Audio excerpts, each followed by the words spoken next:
Welcome to students in physics in seconds. I'm your instructor MPA Combo. I hope so all of you will be fine. Today we are going to start the logical reasoning का जो paper है बच्चों आप लोगों का KMU का वो आज हम डिस्कस करने जा रहे हैं. So question number 1 is that is question number 172. A medication dose start at 100 mg and half each days. हर रोज़ बच्चों उसमें कमी आती है हाफ. तो ऑब्वियसली अगर स्टार्ट के अंदर बच्चों हमारे पास 100 mg है तो नेक्स्ट डे कितना होगा उसका हाफ 50. उससे नेक्स्ट डे कितना हो जाएगा बेटा 25 और उसका हाफ करोगे तो 12.5. तो बेटा 100 जोन सा है वो फर्स्ट डे है D1 पे, 50 जोन सा है वो सेकेंड डे पे होगा D2 पे, और थर्ड डे पे होगा बेटा D3, और फोर्थ डे के ऊपर हमारे पास हो जाएगा D4. और यही क्वेश्चन में पूछा हुआ था what will be the dose on day 4. तो डे 4 के ऊपर बेटा कितनी डोज होगी हमारे पास 12.5 हो जाएगी. So 12.5 mg alpha is your required answer. So next question is a library has 4 books on a shelf A. बेटा एक शेल्फ ए है उसके अंदर 4 बुक्स रखी हुई हैं उन्होंने.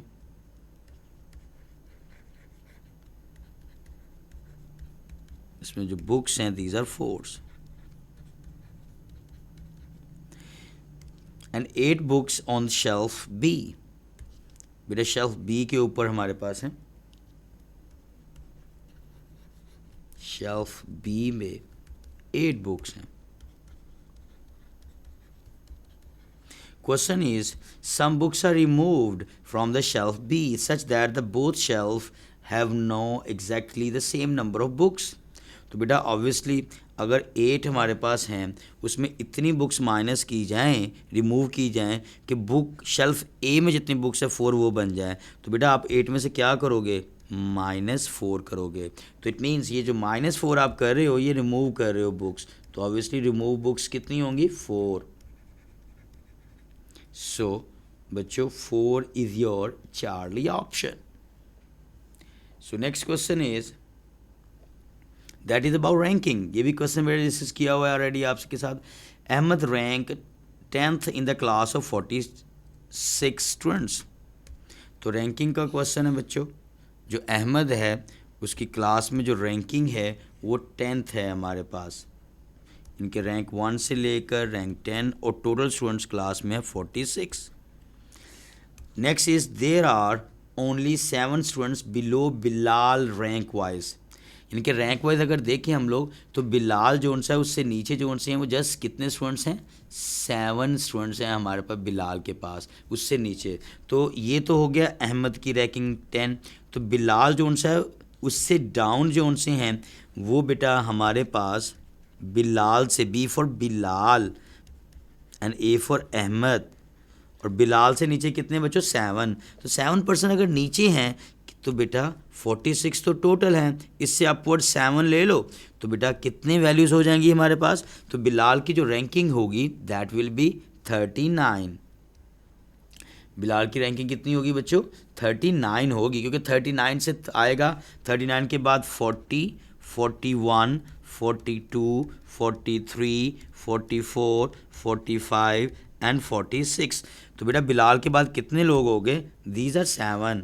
ये पोजीशंस होती हैं 7.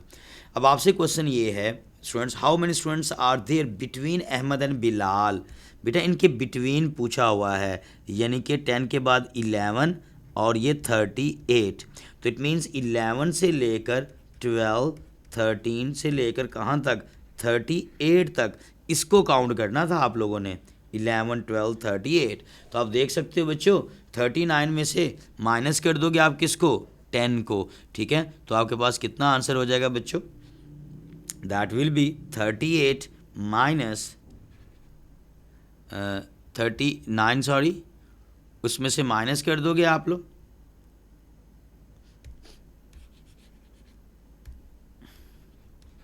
और आपको काउंटिंग प्रॉब्लम याद होगा कि 1 ऐड करना नहीं भूलते. ठीक है क्या ख्याल है सही है. नो माइनस करना नहीं भूलना था. तो ये हो जाएगा 29 minus 1 which is equal to 28. So 28 is your best answer. ठीक है। वैसे भी आप काउंट कर सकते हो बेटा 11 से लेकर आप लोगों ने 38 तक अगर काउंट करो तो 28 ही बनते हैं। अगर आपको फार्मूला नहीं भी याद तो आप इस तरह से 11 से 38 तक काउंट कर सकते हो टोटल, जो उनके इन बिटवीन आएंगे। So beta is your right option जी। How is Ali related to Mustafa? If Ali says, Ali ये कह रहा है Mustafa's mother is the only child of my grandmother. इसका मतलब वो कह रहा है, मुस्तफ़ा ये कह रहा है कि मेरी जो दादी माँ है उसकी सिर्फ एक ही औलाद थी, ठीक है, वो थी क्या? मुस्तफ़ा की माँ, ठीक है। तो आपसे क्वेश्चन ये है बच्चों, how is Ali related to Mustafa, कि अली जो सा है वो मुस्तफ़ा का क्या लगेगा? ज़ाहिर बात है उसका सिर्फ और सिर्फ क्या कह रहा है बेटा, वो कह रहा है Mustafa mother is the only, तो मुस्तफ़ा अली का क्या लगेगा? दीज बोथ बच्चों ब्रदर्स, दोनों भाई होंगे एक दूसरे के। So alpha is your required answer. So next question is, a mobile company has decided whether to collect personal user data for improving advertisement. Which of the following is a moral argument against the collection? moral argument बताना है जो against the collection of data है। तो first हमारे पास है बच्चों, that is user may lose trust in the company which could hurt profit, and second one is so it is wrong to collect data without user clear and informed contents। तो बेटा ये करना हमेशा obviously, ये जो भी आप data किसी की मर्ज़ी के बगैर करते हो, ठीक है, वो पर्सनल डाटा हो गया ना सारा, तो वो बिल्कुल एक against the collection of data है, उसकी इजाज़त के बगैर। तो ये क्वेश्चन ये था आर्गूमेंट अगेंस्ट कलेक्शन, तो this is your best answer. And next one is competition already collected more data and we need to stay competitive, और delta is more data means more accurate advertisement which boost. बेटा ये बिल्कुल भी answers नहीं है, क्योंकि उसने बात किया मोरल आर्गूमेंट जो कि अगेंस्ट दा हो। तो बेटा किसी की मर्ज़ी के बगैर उसका डाटा लेकर अपने मकसद के लिए इस्तेमाल करना, this is not a right way. तो ये बेटा आपके पास बिल्कुल कोर्स ऑफ एक्शन अगेंस्ट होगा। So beta is your required answer. So next is age problem, a father is 5 years older than twice of his son's age, and question है if the son age is 12, तो बच्चों जो father है वो हमारे पास क्या है बच्चों, उसकी एज 5 years ज़्यादा है किससे? ट्वाइस द एज ऑफ सन। अगर सन की एज बच्चों हमारे पास है 12, तो उसका डबल कर लें तो 2s हो जाएगा ना, which is equal to 2 multiply by 12 24। तो जो फादर की एज है वो 5 years ज़्यादा है, यानी कि 24 तो 2 टाइम्स होगी ना, तो उसमें 5 ऐड कर लो, आंसर क्या होगा? 29। सो 29 years is your required answer. So next question is that is about number system. बेटा अल्फ़ाबेटिकल सीरीज है हमारे पास और स्टेटमेंट है 200, 180, 162, 146 एंड 132। तो मिसिंग टर्म है, तो बेटा आप देख सकते हो 200 से 180, बेटा माइनस करोगे 20, 180 से 162 माइनस करोगे 18, 162 से 146, तो बेटा माइनस क्या कर रहे हो 16, और 146 से 132 माइनस क्या कर रहे हो 14।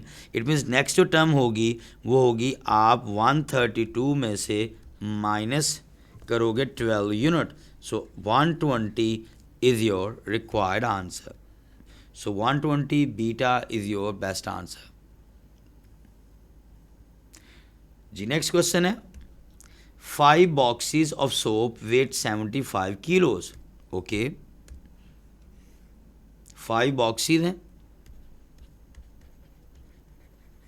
उनका वेट है 75 kg।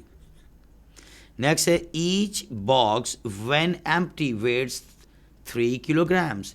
It means empty box, इनकी ईच बॉक्स, ईच की बात हुई है, एम्प्टी ईच बॉक्स, एक बॉक्स का जो वेट है वो बेटा कितना है 3 kilos। इट मीन्स अगर हम लोग 5 एम्प्टी बॉक्सेस की बात करें तो उनका वेट कितना हो जाएगा 3 multiply by 5 15 kilogram. It means boxes का, एम्प्टी बॉक्सेस का वेट है 75, टोटल 15 किलोग्राम्स, और टोटल कितना है 75। And question is what is the total weight of the soap. बेटा सोप का जो वेट होगा वो पूछा हुआ है, तो वो कितना होगा बेटा, टोटल उसके बॉक्सेस का वेट 75, उसमें से एम्प्टी का वेट 15, वो माइनस कर दो, सो 60 kg is the weight of soap, so 60 is your required answer, so delta is your best answer. So next question is, consider a sequence beta 64, 32, 16 and 8. This is the sequence 64, 32, 16, 8. And what is the 10th term of the sequence. Sequence की जो 10th term है बेटा वो आपने बतानी है। तो पहली चीज़ बच्चों आप देखो 64 को 2 पे डिवाइड करो तो आंसर क्या होता है 32, 32 को 2 पे डिवाइड करो तो बेटा क्या होता है 16, तो 16 को 2 पे डिवाइड करोगे तो आंसर आएगा 8। इट मीन्स यहाँ पर हमारे पास 4th टर्म तो गिवन है, तो अगर 5th टर्म कैलकुलेट करनी है तो बेटा 8 का हाफ कर लो, क्या होगा 4। 5th टर्म को हम ए से रिप्रेजेंट करते हैं, ए से कर दें, टी से कर दें, जैसे आपका दिल करता है, जैसे T5। उसके बाद T6 क्या होगी बच्चों 4 का हाफ करोगे 2। उसके बाद बेटा T7 क्या हो जाएगी 2 का हाफ करोगे 1। एंड इसी तरह बेटा आप कैलकुलेट कर सकते हो नेक्स्ट टर्म, बड़ी सिंपल सी है बच्चों T8, तो ये 1 है, 1 का हाफ करोगे तो डिवाइड ही होता है ना बच्चों हाफ करना। T9 है बच्चों 1/2 हाफ करना का क्या मीनिंग होता है 2 पे डिवाइड करना, तो 1/4 हो जाएगा। और T10 क्या बन जाएगा 1/4 multiply by 2 which is equal to 1/8। So your 10th term will be 1/8 is your required answer, so delta is your best answer. तो ये बेटा हमारी डिस्कशन मुकम्मल होगी। आई होप सो KMU के अंदर आपके मैक्सिमम बच्चों के जो उनसे हैं 9 आउट ऑफ 9 आंसर करेक्ट हुए होंगे, और ये सब कुछ हम लोग बच्चों ऑलरेडी डिस्कस कर चुके हैं अपनी क्लासेस में। अल्लाह हाफिज़ एंड बेस्ट ऑफ लक।